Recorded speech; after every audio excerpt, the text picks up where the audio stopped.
संगीत जी तुसी उस इलाके च बैठे हो जिथे साढ़े जनूबी पंजाब वाले लोग भी दावा करते हैं कि साडा ये इलाका साडा है और पंजाब लोग ने हमेशा पंजाबी की गल की है कि तुहाडे ख्याल नाल ये इंतजामी बद इंतजामी की वजह तो हो रहा या सियासी लड़ाई है?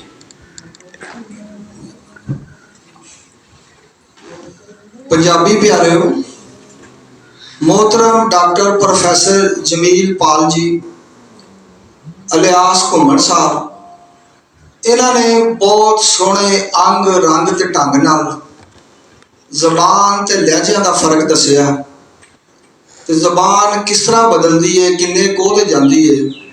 फिर खास तौर पर पाल साहब ने जिस तरह सरैकी के बारे गल की। पाल साहब एक महान उस्ताद ने, साढ़े भी उस्ताद ने जिन्हों को असी अपनी जिंदगी बहुत कुछ सीखा। तो मैं तो सिर्फ यही गल करांगा कि पंजाब नूं जिस तरह कल्याण सिंह साहब ने कहा कि साडा जिहड़ा इलाका है कोई इलाकाई वंड का नाम दे रहा है, कोई लहजियां का रंग दे रहा है, कोई लहजियां नूं बोली का रंग दे रहा है, ये सारियां साजिशां पंजाब के खिलाफ हैं। मैं हम तुहानूं एक मिसाल देना चाहना। सरैकी बारे तो पाल साहब ने बहुत सेहरा से गुफ्तगू की थी। इस तरह एक इशू पठवारी लहजे का भी है। पठवारी नवी तो नवी गल शुरू हो जाती है, हाईकोर्ट का केस चला जाता है जी कि पठवारी एक जबान लहजा, जबान है लहजा नहीं, जब कि पठवारी एक बड़ा कदीम पंजाबी का लहजा है, बड़ा प्यारा लहजा है। तो शायद दूसरे पंजाब के दोस्त जोड़े बैठे ने पहले 9 गुरुआं की 80% लहजा भी पठवारी है, जिहदे बाबा गुरु नानक होरां दे लहजे भी बहुत सारे अल्फाज, बहुत सारी गलबात इसे पठवारी च।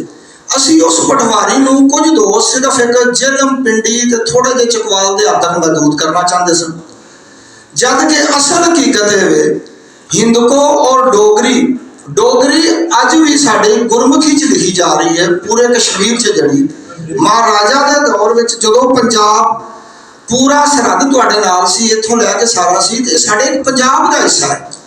डोगरी और हिंदको भी अगों पठवारी दे लहजे ने, जिन्हों अलहदा करके दूसरी गल जी सब तो अहम है कि पंजाबी दे तकरीबन सारे सौजवान मेरा ख्याल इस गल ते मुतफिक हैं कि 78 लहजे गिने जाते हैं। अगर असी हर लहजे की जबान बना लग पवे हर बंदा, तो फिर तो 78 जबाना हो जाएगियां।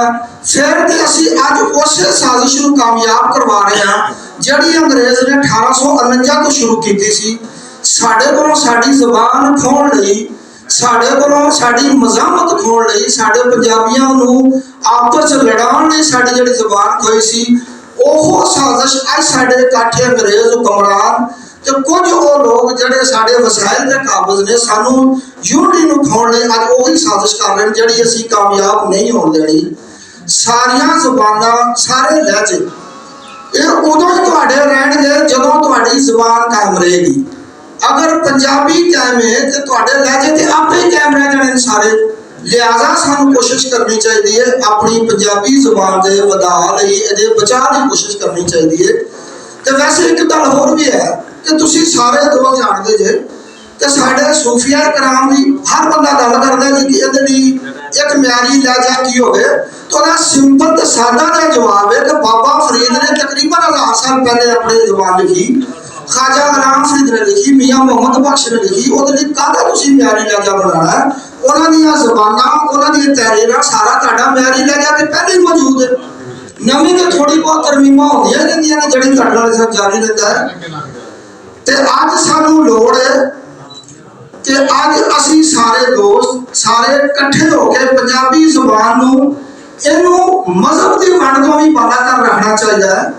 अज सानू मजहब नूं भी रंगा च वड्या जाता है, कोई नीला सब फलानी पगड़ी बन ली, किसी ने की कर लिया, किसी हिंदू साई बन गया। असल दे विच मसला है कि साडे पंजाबियां ने कदे उम्मत ते कौम का फर्क नहीं समझिया। साडे पाकिस्तानी पंजाब में खास तौर पर गलतफहमी है कि असी उम्मत और कौम का फर्क नहीं समझते। उम्मत लिए तो एक मजहब होना जरूरी है, जिथे भी कोई बैठा है जड़े मर्जी मुल्क, लेकिन कौम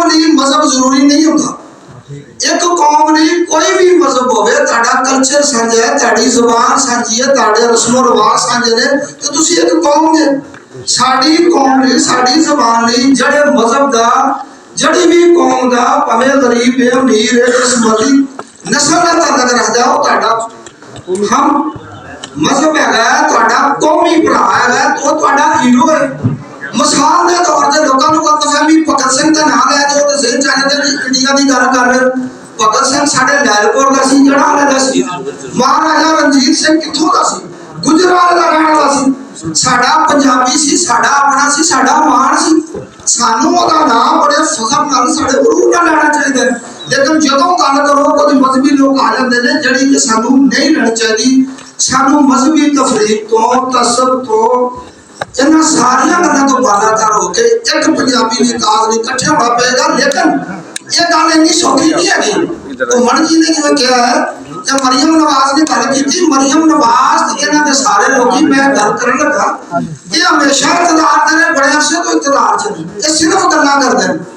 मैं पंजाब लोक नाल वल्लों इस स्टेज तो उन्होंने अपील भी करदा उन्होंने मुतालबा भी करदा और कुछ नहीं तुसी कर सकदे कम से कम एक पंजाबी किताब जड़ी के अगे ऑप्शनल है ओनू तो लाजमी कर दियो करना करन की लोड़ नहीं कोई अमली तौर ते करो सानू पता लगे कि असि पंजाबी और पंजाब च रह रहे हैं और ਇਹਦੇ ਲਈ ਸਾਨੂੰ कोशिश भी अमली तौर ते करनी चाहिए चाहे सानू कोई भी कुर्बानी देनी पवे ते चूंकि हुण दो काफी लंबियां गल्लां हो गई तो मैं एक अपने ही शेयर नाल खत्म करना चाहता।